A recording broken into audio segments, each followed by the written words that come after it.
မိတ်ဆွေပေါင်းကျမ်းမာချမ်းသာရှိကြပါစေဗျကျွန်တော်တို့ရဲ့ဟိုးတုန်းကလက်ဖက်ဆိုင်နစ်စီကကြိုဆိုလိုက်ပါတယ်ဟိုးတုန်းကလက်ဖက်ဆိုင်ဆိုတဲ့အတိုင်းပဲအရင်တုန်းကလက်ဖက်ဆိုင်ထိုင်ရတယ်လို့မျိုးစိတ်ဝင်စားစရာအကြောင်းအရာရောက်တဲ့ရအကြောင်းအရာဘောင်းစုံကိုမျှဝေပေးသွားမယ်အစီအစဉ်ဖြစ်ပါတယ်ဗျ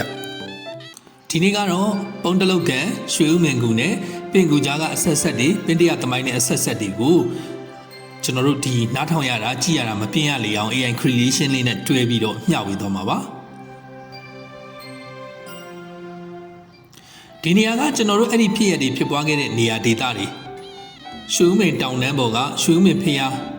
အဲ့ဒီမှာဒီဖြစ်ရနဲ့ပတ်သက်တဲ့တက်တီပုံတွေရှိတယ်ကုံမပြမင်းသားပြီးတော့ပင့်ကူဟိုးနောက်မှာနတ်သမီးခုနှစ်ဖော်ရဲ့ပုံတွေဒီရွှေဦးမင်ဖျားရဲ့မအူးနာမှာရှိတယ်ပြီးတော့အခုဒီမှာ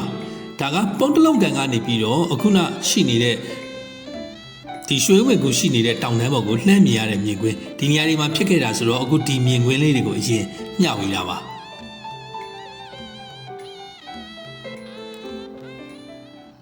ဒီကဒီပေတရပုံတလုတ်ကန်ကနေကြည့်လိုက်လို့ရှိရင်ဒီတောင်တန်းပေါ်မှာဒီကူ၃ခုရှိတယ်အဲ့တော့ဒီမှာကပြီးခဲ့တဲ့အပိုင်းမှာတော့ကငကားရဲ့အကူကြီးတောင်းမှုနဲ့ကုံမပြမင်းသားကဂလုံကိုမြားနဲ့ပြစ်လိုက်တယ်ပြစ်လိုက်တော့ဂလုံကတေသွားတယ်ငကားကသူ့ရဲ့ရက်ထံကိုပြန်သွားတယ်ကုကြီးတို့ရင်ပြောဖို့မှားခဲ့တယ်အဲ့ဒီမှာတေသွားတဲ့ဂလုံကသူကဘာကျိန်ဆိုသွားလဲဆိုတော့သူကဒီခန္ဓာကိုယ်နဲ့သူ့ရဲ့ကြီးစွာသောခန္ဓာကိုယ်နဲ့လမ်းကြောင်းမှာပိတ်ပြီးရံမှုနိုင်တဲ့သူဖြစ်ပြပါစေလို့ဆုတောင်းထားတဲ့အတွက်အဲ့ဒီလှိုင်ကိုတစ်ခုမှသူကပင့်ကိုကြီးတစ်ကောင်ဖြစ်တယ်ဂလုံဘွားကနေတေပြီးတော့ဖြစ်ပြီးတော့သူကအဲ့ဒီရံကျွေးဆက်ဖို့သူစောင့်နေတာပေါ့အဲ့ဒီစောင့်နေရင်အဲ့ဒီဒီဓာပုံတလုတ်ကန်ပုံတလုတ်ကန်ကအဲ့ဒီအချိန်ကဒါကအင်မတန်ကိုတာယာပြီးတော့ဒီဒေသမှာတော့နာမည်ကျော်တဲ့ကန်တကန်ပေါ့အဲ့တော့ငွေတောင်ပြည်ကနတ်သမီးခုနှစ်ဖော်ကဒီပုံတလုတ်ကန်ကိုရံဖန်ရံခါဆိုသလိုသူတို့ကဓာပြီးတော့ရေကစားတွေရှိတယ်အဲ့ဒီတရက်မှာလည်းအဲ့ဒီလိုပဲဒီနတ်သမီးခုနှစ်ဖော်ကဒီပွန်တလုတ်ကန်ကိုရေကစားဖို့ငွေတောင်ပြည်ကနေသူတို့ထွက်လာတယ်ထွက်လာပြီးပွန်တလုတ်ကန်ကိုရောက်တဲ့ခါကျတော့ထုံးစံအတိုင်းပဲပြောကြဆိုကြလွတ်လွတ်လပ်လပ်ပျော်ပျော်ပါးပါးနဲ့ရေချိုးကြပေါ့ဒါပေမဲ့အဲ့လိုနဲ့ရေချိုးတဲ့ခါကျတော့သူတို့သတိမမူမိပဲနဲ့တဖြည်းဖြည်းမှောင်သွားတယ်အချိန်နောက်ကျသွားတာပေါ့အဲ့နဲ့သူတို့လည်းညဘက်ကြီးမပြန်ရဲတာနဲ့သူတို့အနားမှာရှိတဲ့နေရာလိုက်ရှာတော့ဒီအခုနဥမင်လှိုင်ကောင်းတွေကိုတွတ်တွေ့တယ်ဒီတောင်တန်းပေါ်ကအဲ့ဒါနဲ့ပုံလုတ်ကန်သားကနေပြီးတော့သူတို့အဲ့ဒီလှိုင်ကောင်းရှိတဲ့ဘက်စီကိုသူတို့ညဘက်ကြီးသွားကြတယ်သွားပြီးတော့သူတို့အဲ့ဒီမှာအိပ်ဖို့တင့်တော်မဲ့ဂူတစ်ခုကိုရွေးပြီးတော့သူတို့ကဝင်ပြီးတော့အိပ်ဆက်အနားယူဖို့လုပ်တယ်အဲ့လိုအချိန်မှာသူတို့ကမအိပ်သေးခင်မှာအဲ့လိုပဲစကားမင်္ဂလိတွေထုံးစံတိုင်းစကားပြောကြဆိုကြလုပ်နေတဲ့အချိန်မှာဟိုဘက်ကပင့်ကူကသူအဲ့ဒါကိုကြားသွားတယ်ပင့်ကူကြီးကြားလဲကြားသွားသူကဘာလုပ်လဲဆိုတော့တခါတည်းအဲ့ဒီကိုလာပြီးတော့အဲ့ဒီဂူပေါင်းဝါကိုသူ့ရဲ့အင်မတန်မှခိုင်ခန့်တဲ့ပိုးချီမြင်တွေကိုတုံးပြီးတော့အဲ့ဂူပေါင်းဝါကိုသူကပိတ်လိုက်တယ်ဘယ်သူမှမထွက်နိုင်အောင်လို့ပိတ်ပြီးတော့ပင့်ကူကဘာလုပ်လဲဆိုတော့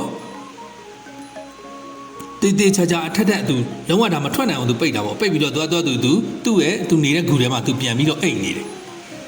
အဲ့လိုဖြစ်နေပြီးတော့ဒါအဲ့ညပေါ့အဲ့ညတော့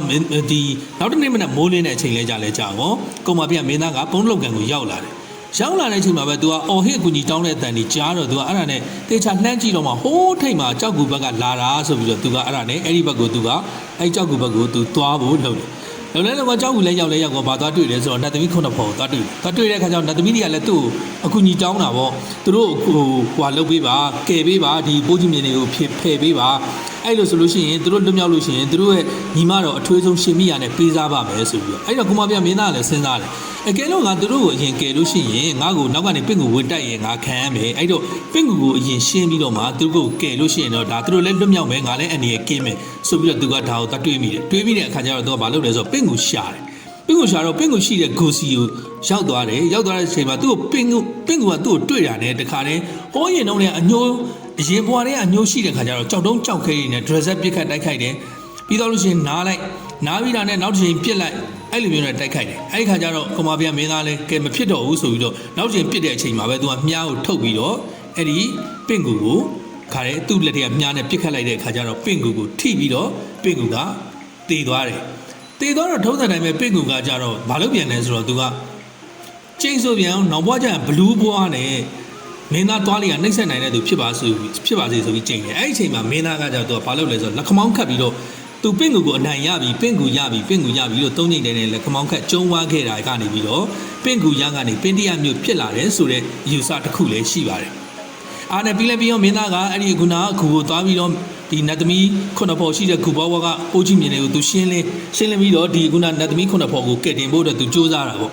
စူးစမ်းတဲ့အဲ့လိုမျိုးဖယ်ရှင်းလို့အားလုံးပြီးသွားတဲ့အချိန်လဲကြာလဲကြာနတ်သမီးတွေကသူတို့ရဲ့ခရီးတိုင်းဟုတ်ပြီအခုလိုကုညီပေးတဲ့ကျေးဇူးတင်တယ်သူတို့အနေနဲ့သူတို့ရဲ့ခရီးတိုင်းသူတို့ရဲ့အထွေးဆုံးညီမရှင်မိယာနဲ့လက်ထပ်ပေးထားခဲ့မယ်သူတို့ကတော့ငွေတောင်မြေကိုပြန်ပဲဆိုပြီးတော့သူတို့ကငွေတောင်မြေကိုပြန်သွားတယ်အဲ့တော့ကောင်မပြမင်းသားနဲ့ရှင်မိယာနဲ့ကအဲ့ဒီမှာကြံနေခဲ့တယ်ပေါ့ဒါကအဲ့ဒီဖြစ်ရတွေဖြစ်ခဲ့တယ်ဒီရွှေဦးမေဖျားကုန်းရှိတဲ့တောင်တန်းပေါ့ဒီဖြစ်ရတွေနဲ့ပတ်သက်ဆက်နွယ်တဲ့နေရာတွေဒါဒီမြင်ကွင်းဒီတောင်တန်းတစ်လျှောက်ပြီးရင်ဟိုးမှာကပုံတလုတ်ကန်ဟုတ်ကဲ့ဒီပိုင်းညဝေခြင်းကတော့ဒီညပဲဖြစ်ပါတယ်ဗျကျွန်တော်တို့နောက်ပိုင်းမှာပြန်တွေ့ရအောင်ပါကြည့်ရှုပေးတဲ့အတွက်အားလုံးကိုကျေးဇူးတင်ပါတယ်ဗျ